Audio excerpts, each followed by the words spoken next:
E aí, rapaziada, beleza? De volta. Mais um bloco, tá? Estávamos falando sobre o trabalho interno e externo e dando continuidade. Eu vou fazer aqui um apanhado do que estávamos vendo no bloco anterior, beleza? Então, a gente estávamos falando sobre os limitadores e a jornada de trabalho aí dos apenados. Então, o primeiro limitador, a gente já viu, é a produção de artesanatos inexpressivos, sem expressão, salvo em regiões de turismo. O segundo limitador, eu vou chamar aqui de causas humanísticas, tá certo? Causa humanística. Causa humanística. Esse segundo limitador do cunho humanístico, ele nos diz o seguinte: olha só, maiores de 60 anos poderão solicitar atividades compatíveis. Então, ó, fica ligado nessa idade, ó. Maiores de 60 anos, idosos, né? Poderão solicitar o quê? Poderão solicitar atividades compatíveis com a sua idade, né? Compatíveis, né? Os idosos. Terceiro limitador aí, a jornada de trabalho. Esse também gosta de cair, ó. Jornada de trabalho. Sobre a jornada de trabalho, olha só, cuidado. Vou até mudar a cor aqui. É importante você entender isso aqui. Jornada de trabalho, ó, é mínimo 6 horas por dia, num máximo de 8 horas por dia. 8 horas por dia. Ah, pode trabalhar 14 horas não? Não. Beleza? E mais, ó, o descanso no domingo e feriado, aos domingos e feriados, aos domingos e feriados. Entendeu? Então a jornada de trabalho é importante, gosta muito de cair em prova, tá? Vamos ver o quarto limitador aí. O quarto limitador é o seguinte: aos apenados que executam serviço de manutenção. Então coloca aos apenados que executam serviços de manutenção. Serviço de manutenção onde? Dentro da unidade prisional. Reparos, consertos, beleza? Então tá. E limpeza também. Então, e conservação. Manutenção e conservação poderá ser atribuído o quê? Horário especial. Poderá ser atribuído horário especial. Importante isso aí também. Então, os apenados que executam o serviço de manutenção e conservação poderá ser atribuído horário especial. Então, isso daí é mais um limitador também, beleza? Então, vamos para o último limitador aqui, tá? Quinto limitador, são 5. Último limitador. Os doentes deficientes também é causa humanística, tá? Deixa eu colocar aqui. Também é chamado causa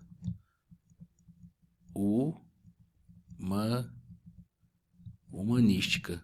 Vamos anotar direitinho, vai valer a pena. Olha só, também é causa humanística. Então, olha só. Os doentes, pessoas doentes e deficientes exercerão atividades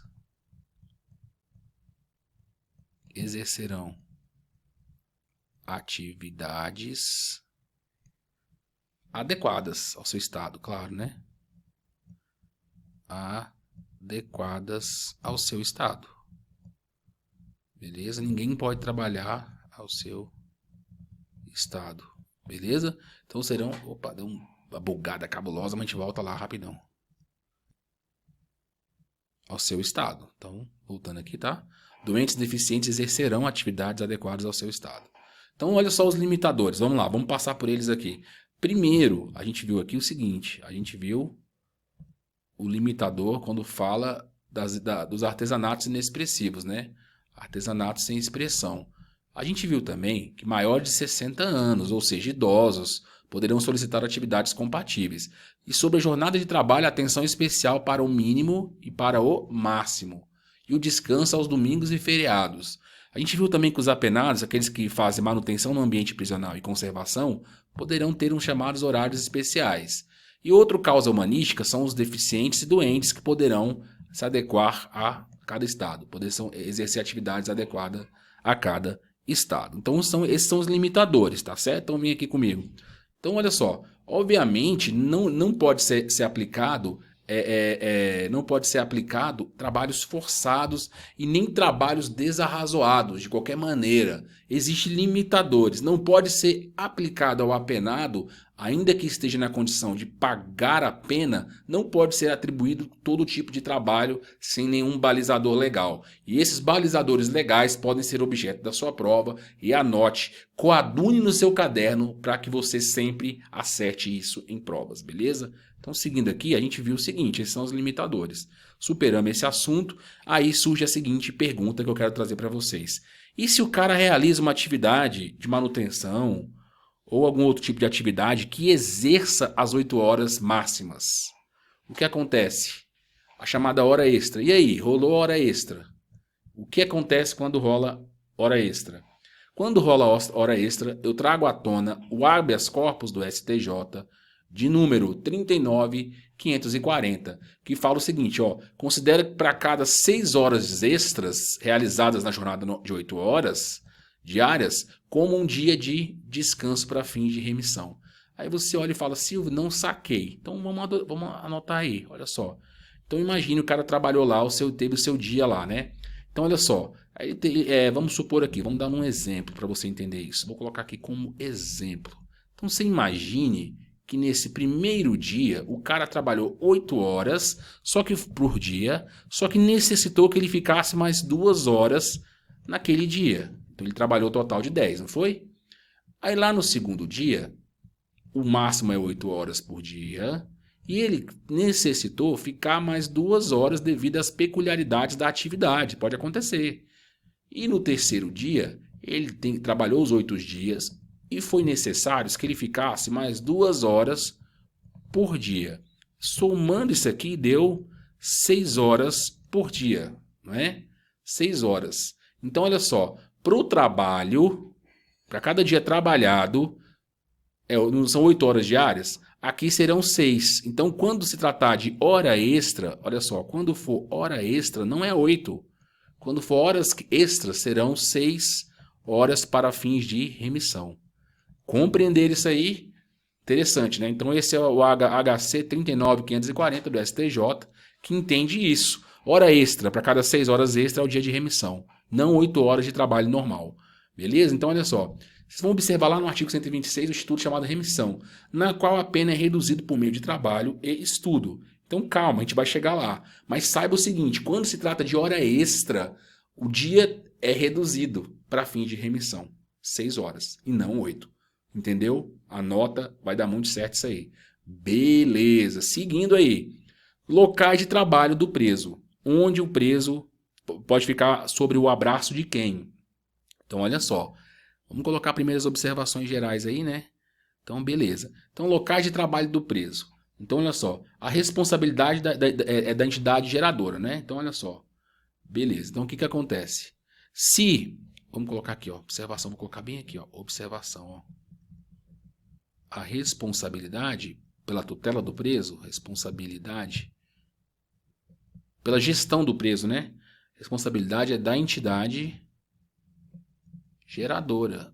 Quem está patrocinando o emprego? Da entidade geradora. Beleza? Então a entidade geradora é que vai fazer isso. Beleza? Cada entidade geradora vai poder fazer isso. Beleza. Olha só. Se o sistema pode ser de monopólio, são 3. Vamos lá. Então primeiro, vou pegar aqui um marca-texto para ficar claro para vocês. Pode ser de monopólio. Ele é exercido exclusivamente pelo Estado. Pode ser privado. O sistema pode ser privado, que pode ser exercido por empresas por meio de contrato. E pode ser o sistema misto, onde soma o Estado mais a iniciativa privada. Tá certo? Então quem é que pode gerir isso daí? Pode gerir só o Estado, pode gerir o Estado e empresa ou só empresas. tá certo? Então existe sistema privado, o sistema de monopólio do Estado, o sistema privado e o sistema misto, beleza? Tranquilidade total. Cuidado com isso aí na hora da sua avaliação. Beleza. Então, interessante isso aí. Aí vamos lá, deixa eu ver se tem um espacinho aqui. Vamos colocar assim a observação geral aí, ó. Vou colocar algumas observações aí sobre isso. Observação. Então, olha só. Eu disse que a responsabilidade é da geradora, né? Então, ó, responsabilidade. A responsabilidade é da entidade geradora. A gente viu isso aqui, da entidade geradora. Beleza, então olha só. Quais é a tríplice responsabilidade? O que ela tem que fazer? Primeiro, promover e supervisionar a produção. Promover e supervisionar a produção. A linha de montagem, seja o que for. Segundo, realizar o comércio, a comercialização do produto feito pelo preso. Comercialização, né? Fins capitalistas.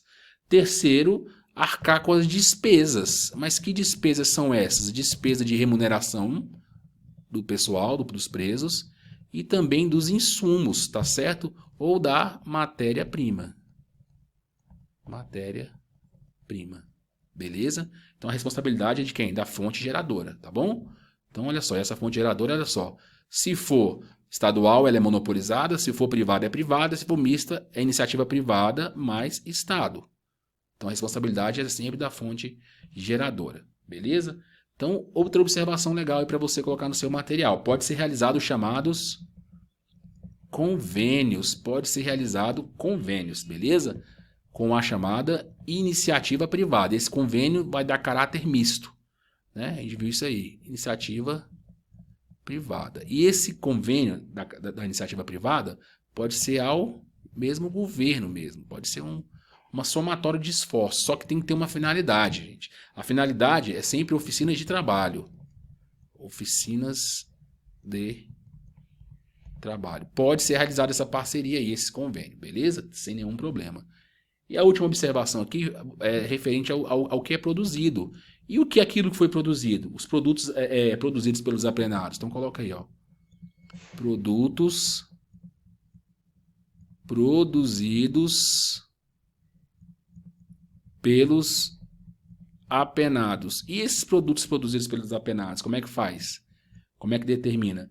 Olha só, isso aqui é importante, eu vou mudar a cor. Isso pode cair na sua prova. Esses produtos que são produzidos, olha só, ó a vantagem para o empresário, ó, ou para o poder público, ó, poderão ser adquiridos pela chamada dispensa de licitação. Ou vou colocar aqui, ó, dispensa de concorrência. Dispensa de concorrência de licitação. Da Lei 8666, né? Dispensa de concorrência, beleza? Aquela chamada concorrência pública, licitação e tal. Beleza? E isso, olha só, interessante, olha só. A lei fala que tem uma preferência. Qual que é a preferência? Vender ao particular. Mas se não puder vender ao particular, vende ao poder público. Então coloca isso aí, ó. Com preferência. A lei fala isso, ó. Preferência é sempre vender. É vender os bens produzidos, né? Os bens aos particulares. Essa é a preferência. A lei prefere isso. Mas se não puder, particulares. Anote aí, vamos entender isso aqui. Então, olha só. Então, vem comigo aqui na minha cara. Então, olha só. Passou, né? Então, vamos lá. Então, olha só. A ideia é a seguinte. Os bens produzidos podem ser vendidos para a iniciativa pública, para o poder público, com dispensa de licitação. Dispensa de concorrência de licitação. Isso é importante. Só que a própria lei prevê que a preferência eu disse, é vender os bens produzidos à iniciativa privada.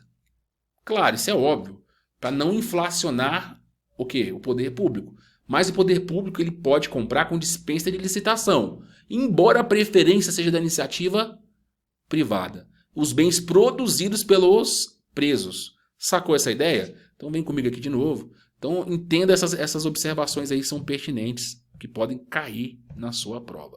Principalmente essa última aqui, tá? da preferência de vender aos particulares e da concorrência de dispensa pública.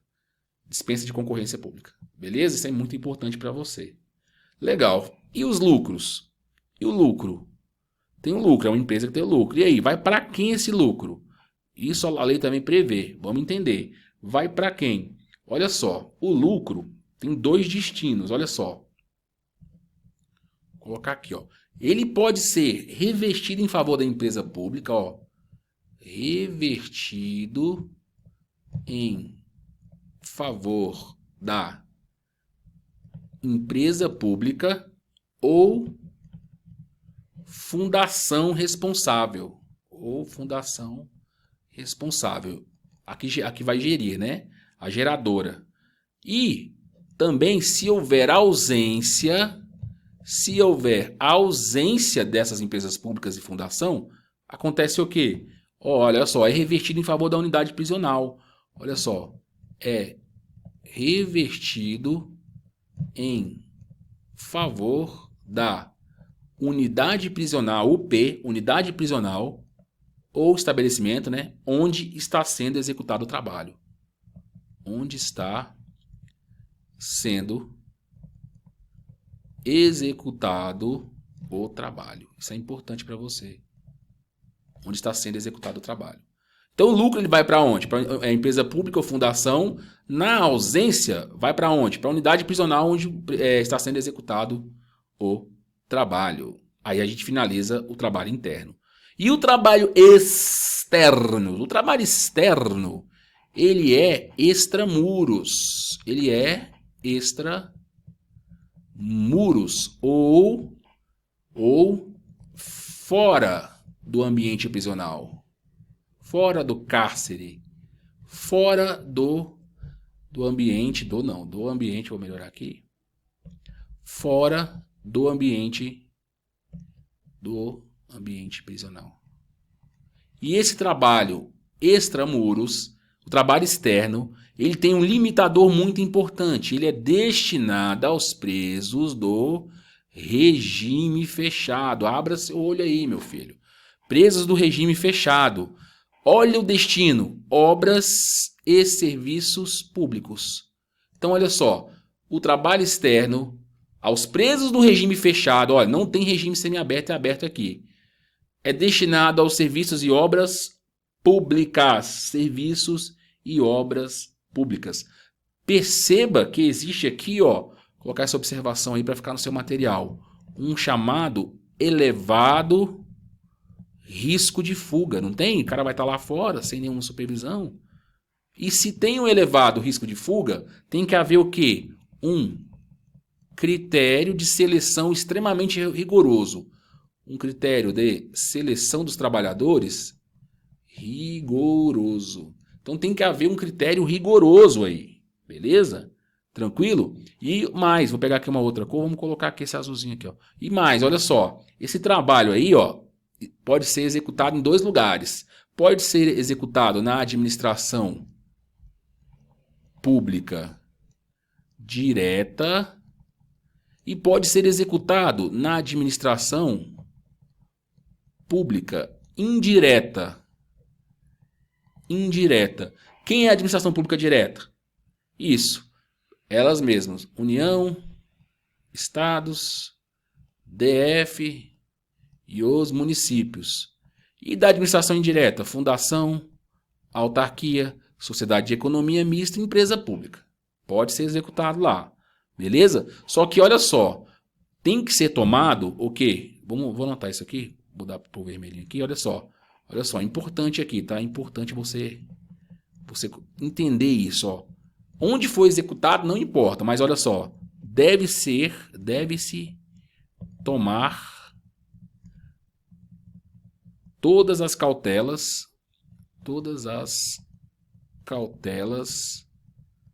necessárias contra fuga e em favor da disciplina. Em favor da disciplina. Olha os detalhes dessa tela, galera, que pode ser explorado na sua prova. inclusive sobre o preso em regime fechado aí, tá? Cuidado com isso na sua prova, beleza? Então, trabalho externo é essa visão geral, beleza? Então, tranquilo. Vamos colocar as observações pertinentes aí que eu quero que você coloque no seu material. Vou até mudar a cor aqui. Então, olha só. Coloca a observação número 1 aí, sobre o trabalho externo. Observação número 1, você vai colocar aí, ó. O limite, essa aqui gosta de cair em prova, ó. O limite de 10% dos empregados da obra, tá? 10% de preso do total de empregados da obra. Então, 10% do total de empregados da obra. De empregados da obra. Primeira observação. Segunda observação aí também para ficar no seu caderninho. A remuneração fica a cargo do órgão administrador. Então coloca aí, ó, a remuneração, a grana, quem é que vai pagar o salário? Fica, não é a União, por exemplo, se não for ela mantenedora. Não é o Estado se não for ele o mantenedor. Então a remuneração fica a cargo do órgão da administração, vírgula, ou mesmo a entidade ou a empresa. A entidade ou a empresa. Se for privada, né? Empresa é aquela empreiteira. Vou colocar aqui, ó, empreiteira. Quem paga o salário é quem está recebendo o serviço, beleza? Tranquilidade total. Então são informações aí pertinentes aí para ficar no seu caderninho, tá certo, pessoal? Sossegado? Tranquilidade total. Quero que você preste atenção nisso aqui, ó. Isso aqui é muito importante, ó. Limite de 10% aí, eu quero que você chame a atenção, grifa bastante aí, ó. 10% de quê? Dos empregados da obra. Não pode passar disso aqui, é o limite, tá bom? Se tiver 100 funcionários a empresa, só 10 pode ser aí advindo do sistema prisional. E essa remuneração fica a cargo de quem? Do órgão, da entidade ou da empresa empreiteira que está recebendo o serviço. Beleza? Olha só. Só que tem uma coisa muito importante. A prestação à entidade privada depende de quê? Consentimento expresso do preso. Se for uma empresa empreiteira, depende de consentimento expresso do preso. Isso é importante ressaltar. É o que diz o artigo 36, parágrafo 3º da LEP. Beleza? Sossegado. Quais são os requisitos? Primeiro, isso aqui é importante. Quem autoriza o trabalho externo? Não é o juiz da execução. É o diretor do estabelecimento. Cuidado com isso na prova. Cuidado com isso na prova. Beleza? Ó, vou até fazer aquele olhinho aqui. Esse aqui é um olhinho. Cuidado com isso na prova. Beleza? É o diretor do estabelecimento. Então, olha só. Vocês lembram quando a gente conversou sobre a comissão técnica de classificação? Lembra? Sabe quem é o presidente daquela porra toda? Isso mesmo, o diretor do estabelecimento. Então, cabe a ele o papel de quê? De autorizar ou não a saída do preso para esse trabalho. Cuidado, não é o juiz da execução. É devido à proximidade entre o diretor e a execução penal propriamente dita, ou apenado. Beleza? Se liga nesses pequenos detalhes aí. Então, olha só. Quais são os critérios que devem ser obedecidos? Tem 2 tipos de critério. Esses dois aqui, ó, a gente chama de critérios subjetivos. Beleza? E este cara aqui, ó, ele é um critério objetivo e está previsto na lei. Então vamos lá. A aptidão para o trabalho, exercer o trabalho, é feita aonde? Na comissão, né? Técnica de classificação, não é? Na CTC? Beleza. E essa disciplina e responsabilidade? É o censo do próprio apenado, censo do próprio preso, próprio apenado, observado pelo diretor do estabelecimento. Então são critérios subjetivos. E o critério objetivo é o cumprimento, presta atenção, cara, isso cai, de 1/6 da pena. O cara só pode sair para o serviço externo se cumprir 1/6 da pena, ter disciplina e responsabilidade e aptidão para o trabalho.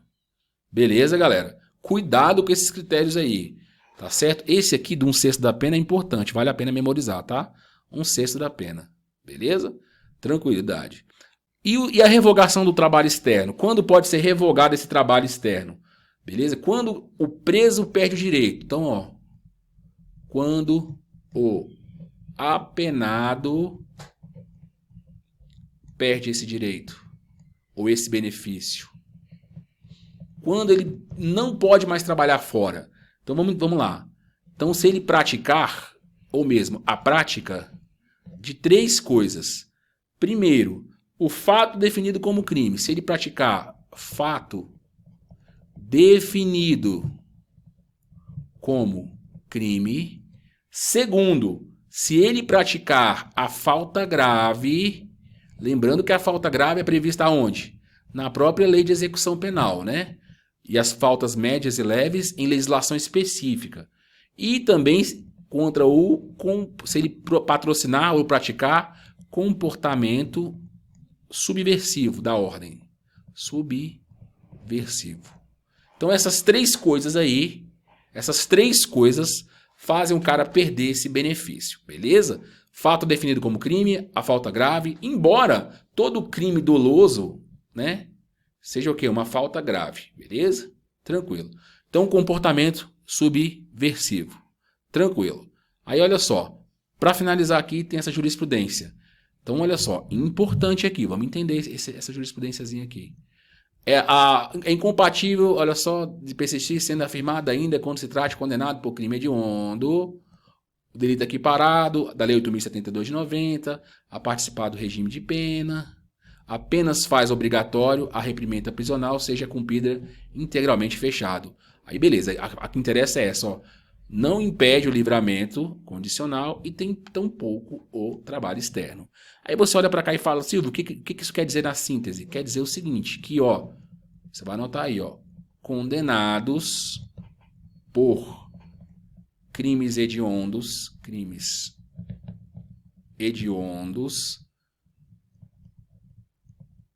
deixa eu colocar aqui, ó. Pode ser poderão mesmo. Poderão fazer jus ao trabalho externo. Não é incompatível, tá bom? Poderão ter trabalho externo também. Desde que cumprir esses requisitos aqui, né? Que a gente viu, né? Esses requisitos aqui, né? Aptidão para exercer o trabalho, a disciplina e responsabilidade e cumprimento da pena, né? Beleza, então a gente viu isso aí. Tá certo? Através desse HC aí, muito importante, que é o HC 33414 do STJ. Show de bola? Então vem comigo aqui. Então olha só, o que acontece agora? Vamos entender aqui. Perceba que o trabalho ele é uma fonte dignatária, que dignifica o quê? O apenado. Isso em tese, isso é o que você vai defender na sua prova. Ele tem o quê? Tem limites. A própria lei de execução penal trabalha os limites e a forma de como será exercido esse trabalho. Então a gente viu aqui de maneira clara, objetiva e detalhada tudo sobre o trabalho interno e externo. Beleza, moçada? Eu vou ficar por aqui. Estudem firme, mantenham-se sempre positivos, estudando, faça boa leitura da lei, assista essa aula, construa um bom caderno e você vai lograr êxito, com certeza vai sair vencedor. Beleza? Sou o professor Silvio Santana e essa foi a 4ª aula. Fiquem todos bem e até a próxima. Valeu?